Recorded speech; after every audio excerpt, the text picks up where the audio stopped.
예, CBS 라디오 박정현 판승부 함께하고 계십니다. 자, 국민의힘이 이제 강경투쟁 모드, 대여 강경투쟁에 돌입을 했습니다. 오늘 오후 국회 앞에서 또 야당 탄압, 규탄대회가 있었는데 영상을 듣고 이어가겠습니다.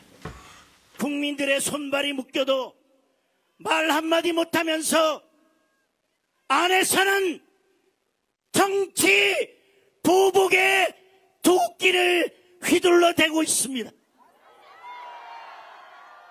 밖에 나가서 신나게 얻어터지고 집안에 돌아와서는 가족들에게 식칼을 휘두르는 꼴입니다.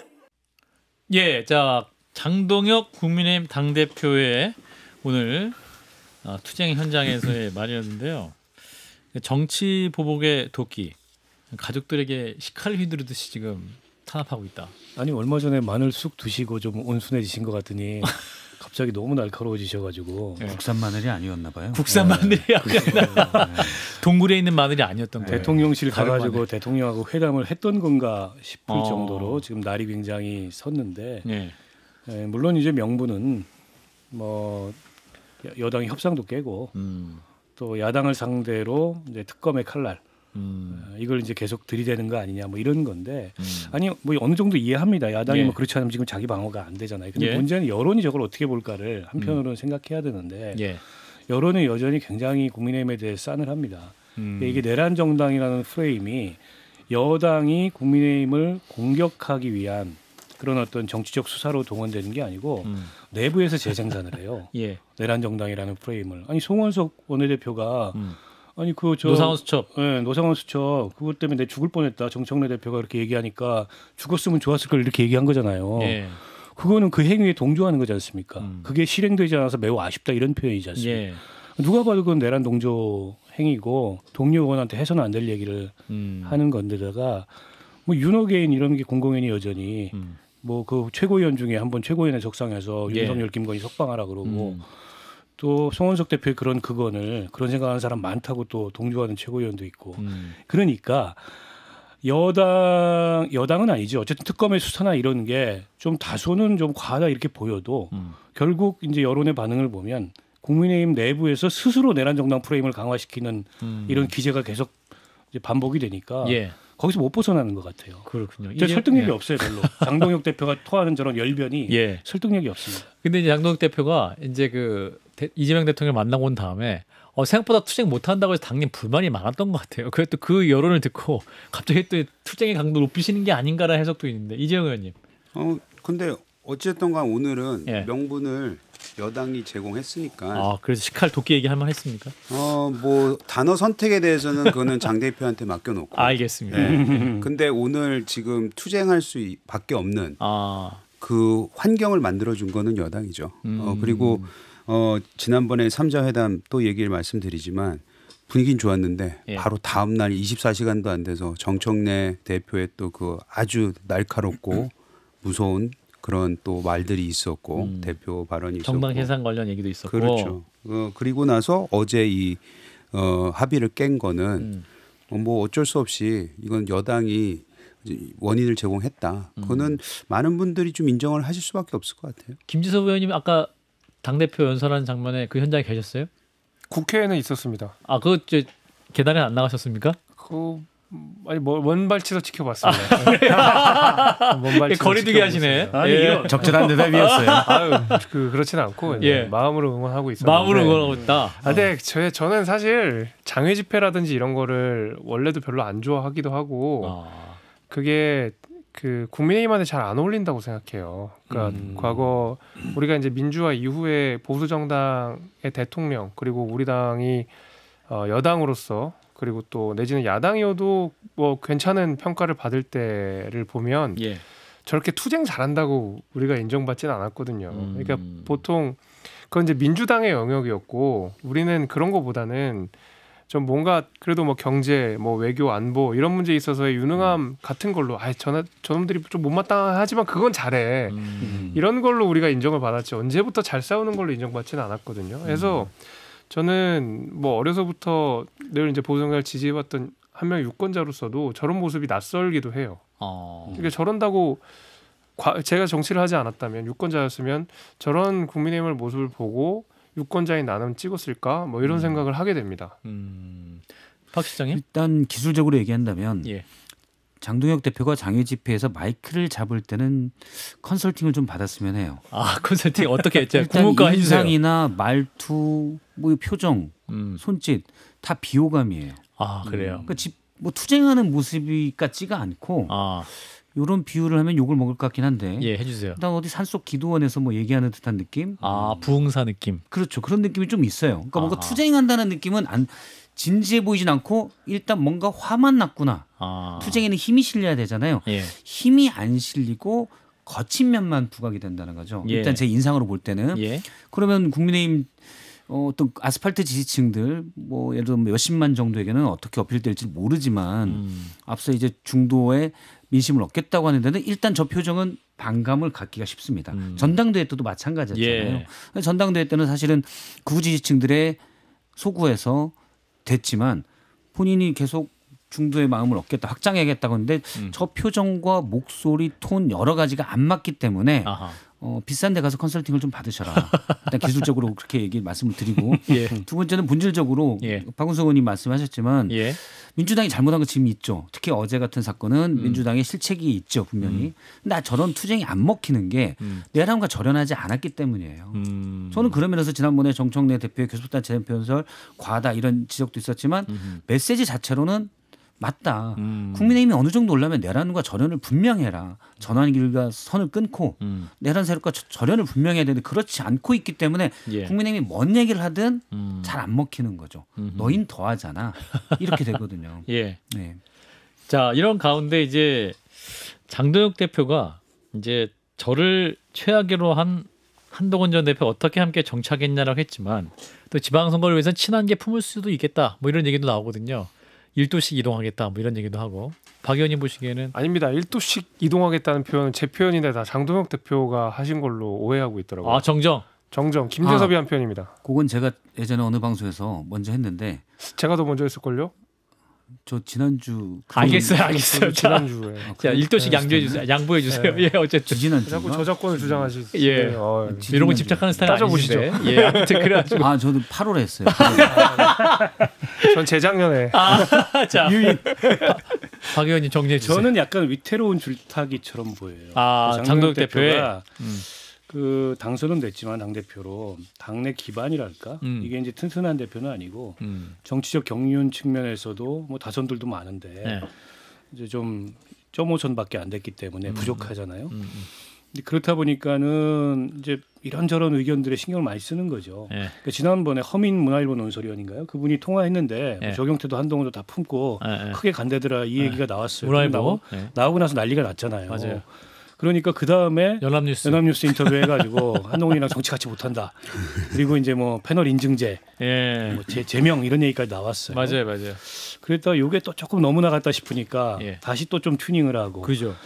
근데 이게 쉽지가 않아요. 지금 국민의힘 상태에서는. 왜냐하면 안에 분명한 이게 쉽사리 화합하기 어려운 노선의 차이가 있잖아요. 예. 특히나 이제 비상계엄 이 탄핵을 둘러싸고.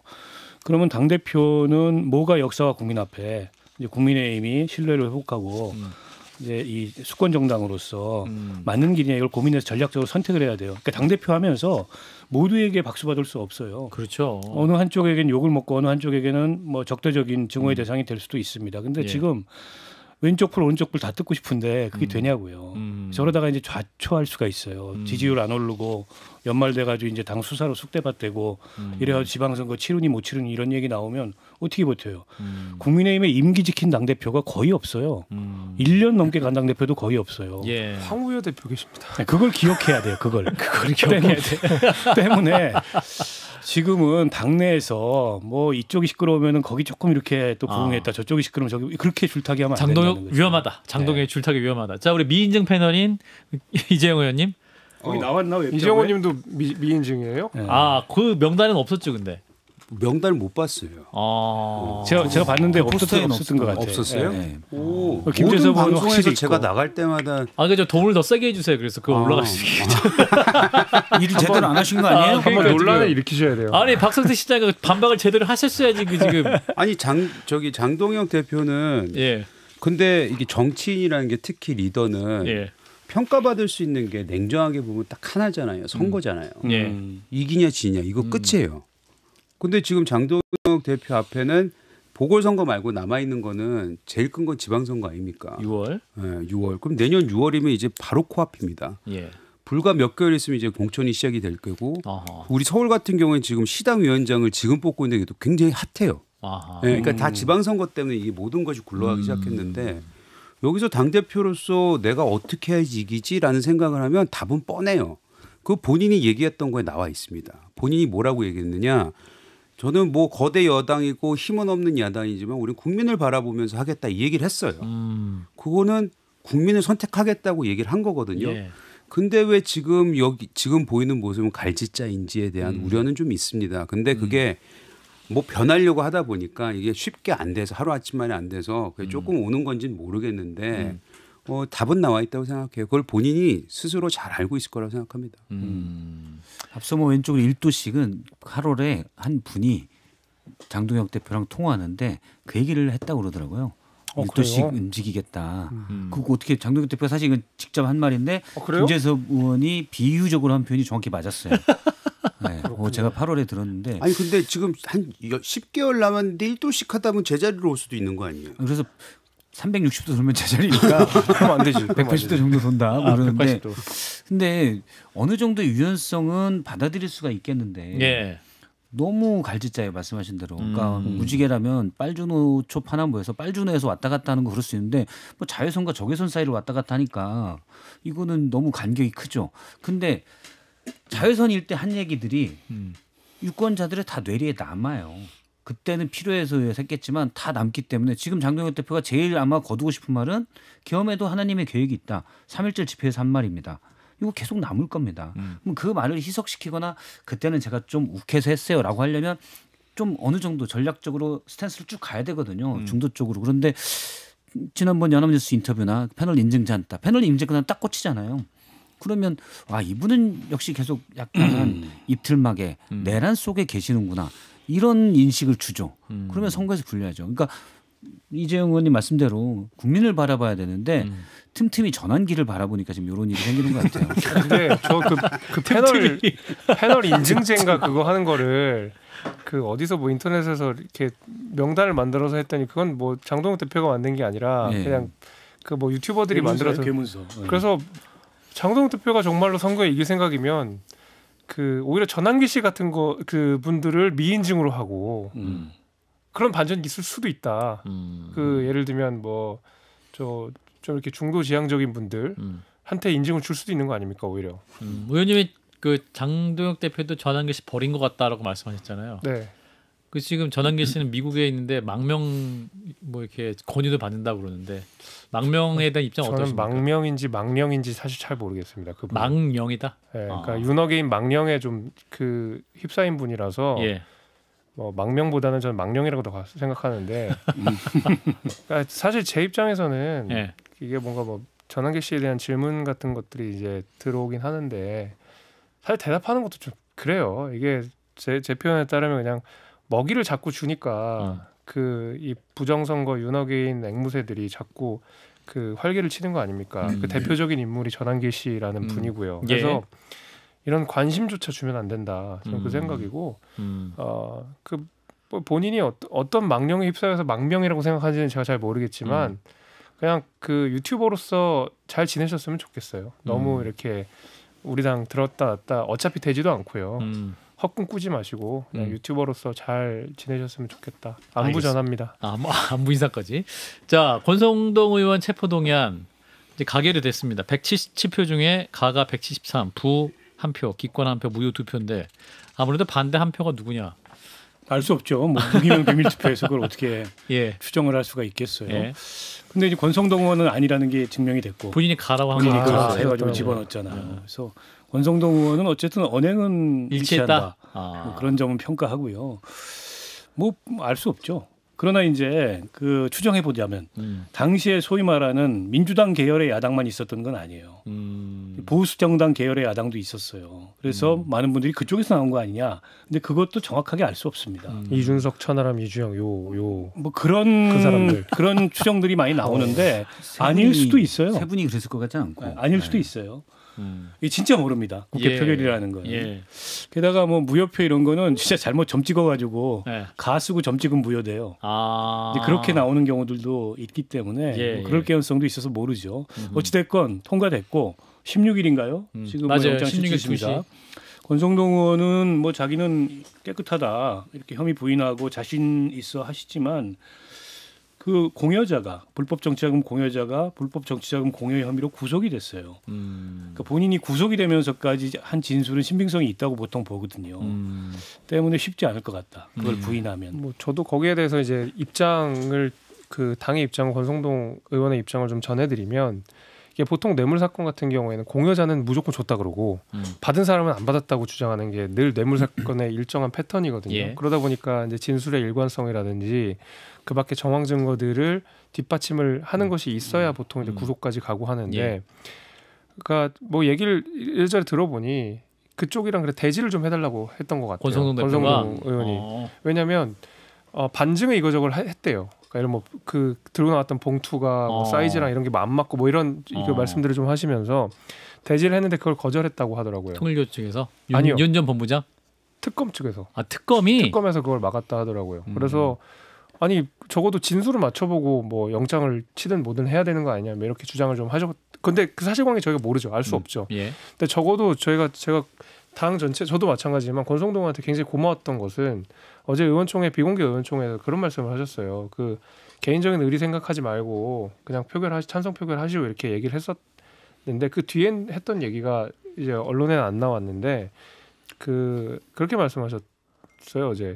그러니까 나와 개인적인 관계도 있는 사람들도 있고 내 의리 지키겠다고 뭐 반대하고 뭐 이럴 사람도 있긴 한데 나랑 의리 지키는 것보다 국민들한테 불체포 특권 약속한 거 지키는 게 더 중요한 거 아니냐. 이제 이 얘기를 하면서 찬성을 오히려 계속 오히려 거기가 강요를 하시더라고요. 예. 들어가서 어차피 나는 민주당한테 구걸할 생각은 없고 뭐 가서 내가 심판 받아볼 테니 해주시오 했는데 또 그 얘기를 들은 지도부가 어떻게 또 들어가서 찬성표를 던집니까? 자유투표가 안 됐죠. 그래서. 네, 권성동 의원 혼자서 이제 표결을 한 걸로 이제 상징적으로 이렇게 한 건데, 여튼 그 실제로 수사 결과들을 우리가 특검 내용을 다 알아볼 수는 없지만 적어도 권성동 의원이 당에 부담을 주지 않기 위해서 그런 행동을 한 것은 저는 굉장히 높게 평가합니다. 저는 약간 해석이 다른데 일단 권성동 의원의 말과 행동은 나는 당당하다잖아요. 예. 근데 과거에도 한번 말씀드렸듯이 권성동 의원 비서관은 뒤에서 다 알아보고 있었죠. 예. 당당하지 않은 모습이 다 택배기사한테 전화하고 다 보였었고, 저는 어제 말과 행동은 사실 전략적 선택이라고 봐요. 만약 국민의힘이 과반수였다, 민주당 의원만으로 과반수가 아니었다 그러면은 말과 행동이 완전히 달랐을 거라고 보고 혼자 찬성표를 넣었잖아요. 저는 어떻게 해석하냐면 물론 아닐 수도 있습니다. 권성동 의원이 서약서의 약속을 지키기 위해서 그럴 수도 있지만 제가 그냥 해석하는 건 사람 마음이라는 건 본인도 모를 수도 있습니다. 왔다 갔다 하니까. 예. 사람 마음이 복잡하잖아요. 그런데 제가 그냥 해석하는 거는 저는 도주의 우려가 없습니다. 그냥 거기에 대한 강력한 주장이라고 봐요. 구속영장을 피하기 위해서. 예. 근데 어차피 체포동의안 가결된 건데 거기서 굳이 불을 쓰거나 불참할 필요가 없죠. 저라도 그렇게 했을 것 같아요. 자, 이제 국민의힘의 또 현안 중에 하나가 그 지난 대선 때 있었던 초유의 후보 교체 파동. 그러니까 김문수 후보로 이제 됐다가 한덕수 전 총리로 이제 교체하려는 시도가 있었었는데, 이제 그 당 윤리위에서 이제 그걸 논의를 했는데. 그 권영세, 이양수 의원이 징계에 올라가서 징계하지 않기로 결정을 했단 말이죠. 이 안에 대해서는 일단 우리 박원석 의원님께서 이재용 의원 얘기를 먼저 좀 들어봐야죠. 예, 이재용 의원님께 하려고 했더니 어려운 저희 질문을 이재용 의원님께. 아니 지금 우리 박재용 앵커가 그거 이제 원고를 얘기하고 있는데 자꾸 저한테 손짓을 하더라고요. 이재용 의원님이 비밀이 없어. 비밀이 없어. 예, 합의가 파기됐기 때문에 너무 심플한 것 같아요. 이거는. 그냥 임명권자가 달라서 그런 것 같습니다. 임명권자가? 네, 윤리위원장은 권영세 비대위원장이 임명한 분이잖아요. 윤리위의 다수도. 여상원 당무감사위원회 위원장이나 당무감사위원들은 한동훈 전 대표가 임명한 사람이다 보니까 서로 다른 판단이 나온 거고 동일한 상황을 놓고서. 근데 이제 권영세 의원이 뭐 당무감사위원회가 정치적으로 뭐 나를 공격하기 위해서 이런 결정을 했다 이렇게 반응을 하셨던데 그런 반응은 적절치 않아요. 왜냐하면 가정을 해보자고요. 우리가 상상력을 발휘해서. 당시 후보 교체가 됐다 치고 당원 당규 위반부터 시작해서 여러 논란이 있었잖아요. 그 논란 다 깔아뭉개고 한덕수 총리가 후보로 나서서 대선 지고 그다음에 지금 내란 주요 임무 종사자가 돼가지고 기소가 됐는데 예. 그러면 국민의힘이란 정당이 어떻게 됐을까요? 가뜩이나 지금 내란 정당 프레임이 강한데 이건 옴짝달싹 없는 직전에 나섰던 대선 후보가 내란 주요 임무 종사자면 그냥 내란 정당이에요. 그러니까 그런 점에 대해서 성찰과 반성이 있어야 되는데 이제 그런 건 없고 마치 이거를 무슨 뭐 당내 권력 투쟁의 일환으로 이렇게 인식하는 거는 적절치 않고 저는 이제 국민의힘 윤리위가 그동안에 평지풍파가 많았잖아요. 예. 뭐 이준석 쫓아낼 때부터도 있었고 앞으로도 또 이 장동혁 대표 체제에서 윤리가 미인증 패널들 뭐 정리하는 것부터 시작해서 예. 또 그 뭡니까 단계 심판 사건도 있고 어떻게 기능할지 모르겠어요. 근데 이게 국가도 마찬가지고 정당도 마찬가지고 사법기구가 모든 걸 결정하면은 망하는 거예요. 그러면 안 됩니다. 자, 근데 여상원 위원장이 이렇게 얘기했어요. 당이 조금이라도 대선에서 잘 싸워보겠다고 한 걸 가지고 징계하는 건 맞지 않다. 누군가는 해야 될 일이 그 자리에 있었으니 한 것이다. 이게 맞아요? 잘 납득이 안 되시는 말일 거라고 생각합니다. 국민들 보시기엔. 그때 워낙 그 후보 교체 파동에 충격이 커가지고 예. 사실 이제는 뭐 좀 오히려 가물가물해진 그런 느낌이기도 한데 당원들도 인정 안 해줬던 거 아니에요? 당시에? 그렇죠. 그게 하루 만에 뒤집어졌던 예. 거고 당원들이 바로 잡은 거죠. 그거는 진짜로. 근데 아마 굳이 제가 선회를 하자면 굳이 선회를 하겠습니다.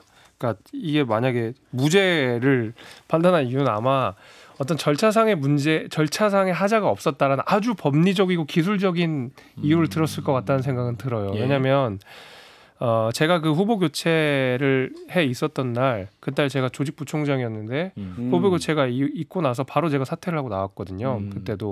그때 사퇴하신 분들 많아요. 그날 그 장면 이후에. 근데 그때도 있었던 거는 쭉 이렇게 보면 당원 당규 상에는 그러니까 정치적으로 윤리적으로 굉장히 심각한 하자는 있었더라도 절차는 다 지켰어요. 그게 아마 그나마의 무죄의 판단의 기저였었던 것 같아요. 그러니까 제가 말한 절차라는 거는 의원총회 거쳤고 최고위 거쳤고 뭐 공고도 뭐 새벽에 공고도 했고. 했고. 그러니까 절차상의 하자가 없는 거죠. 굉장히 기술적인 판단인 거죠, 그거는. 그러니까 근데 그 후과가 그대로 당원들한테 가서 당원들이 바로 잡으신 거고. 예. 해서 뭐 그쵸. 이번 제가 너무 초유의 사태였어가지고 그게 아무튼 뭐 그렇습니다. 자, 이재용 의원님 차례. 제가 말을 하기 싫었던 게 뭐 저부터 반성이 해야 된다는 생각이 들더라고요. 왜냐하면 그 당시로 돌아가면 이거 어떡하지? 어떻게 하면 그나마 이길 수 있는 그 조금이라도 이 가능성을 높일 수 있지. 후보가 누구여야지만이. 근데 우리가 이 대선을 들어가면서 이미 벌써 계엄과 탄핵으로 엉망이 되어 있었는데 그나마 조금이라도 우리가 쌓아봐야 되지 않을 거야라는 상황 속에서 계속해서 지켜봤던 게 여론조사예요. 여론조사만 보고 있었어요. 그러니까 그 여론조사에 의하면은 한덕수 당시 그 대행이 경쟁력이 있어 보였습니다. 이재명 후보를 상대로 해서 그렇죠. 뭐 중도가 됐던 뭐가 됐던 그리고 김문수 후보는 상시 그 당시에는 제일 낮았어요. 근데 이게 둘이 한덕수 전 총리가 우리 경선에 끼어들지 않고 우리가 경선을 치르는데 당원으로서는 굉장히 혼란스럽더라고요. 제 스스로가. 왜 이 경선에 들어와야지만이 나중에 정당성이 있는데 어떻게 이게 안 들어오고 나중에 합의를 할 수 있을까. 근데 그렇죠. 김문수가 계속해서 그 얘기를 하니까 저도 그 말에 속은 거예요. 그 말에 그럴 수 있겠다. 김문수 후보가 진짜 본인이 김덕수다. 김덕수다. 이 얘기를 믿었던 거죠. 근데 마지막 날에 이렇게 일이 일어나면서 새벽에 나왔더니 야, 이거는 좀 황당하더라고요. 제 스스로도. 근데 맞습니다. 절차는 다 지켰던 것 같아요. 그 얘기를 뭐 여러 군데를 통해서 들었는데. 근데 그거를 우리가 지금 우리 당원들에 대해서 왜 지금 장동영을 뽑느냐, 왜 극우가 돼 있느냐, 뭐 이런 얘기는 하시지만 사실 당원들 아니었으면 우리 진짜 망가졌을 거예요. 그 순간만큼은 우리 당원들이 정신 차리고 당을 살려준 거라고 전 생각해요. 그래서 그런 부분에 있어서는 고마운데 뭐 권영세하고 이항수 당시에 뭐 통화도 했고 뭐 얘기를 들어보면은 그분들마저도 굉장히 시야가 좁아져서 그 절차만 따지고 있었지 이것이 어떤 정치적 의미를 가지고 있는지에 대해서는 고민을 못했던 게 아닌가 하는 생각이 들어요. 그날 밤에 제가 분명히 이야기했던 내용이 있었는데 그거였습니다. 그 후보 교체 자체에 대해서 이거는 우리가 질타를 받았던 내용이고 질타 받았어야 되는 내용이라고 생각하는데 그때 이제 김문수 후보에 대해서 그 당에서 만약에 교체가 아니라 김문수 후보의 후보작을 박탈하는 데에선 저는 공개적으로 동의를 했어요. 왜냐하면 너무 심각한 거짓말을 당원들과 국민들 대상으로 했기 때문에 저는 후보의 자격을 박탈하는 것에 대해서는 동의하나 그 자리를 한덕수 국무총리가 채우는 거는 형평성에 맞지 않는다. 왜냐하면 사실 그 김문수 후보가 날아간다 그러면 당시 한동훈 후보나 뭐 저 안철수 후보나 여기서 경선을 다시 하거나 차점자가 들어가는 게 맞는 거지. 갑자기 한덕수는 맞지 않다고 주장을 했는데 그런 의미에서 저는 이재용 의원님이랑 좀 생각이 달랐던 게 한덕수 후보는 그 선거에 나오면 안 됐었다고 봅니다. 지지율이 나오든 안 나오든. 예. 당시를 다시 한번 되돌려 보면 새벽 3시와 4시 사이에 대선 서류를 받았고 한덕수 후보가 32개 서류를 냈습니다. 근데 탈상규에 도저히 반성이 코미디죠 사실. 예. 자, 시간이 다 돼서 두 분을 여기서 보내드려야겠습니다. 박원석 전 의원님 그리고 국민의힘 김재석 의원님 두 분 고맙습니다. 감사합니다.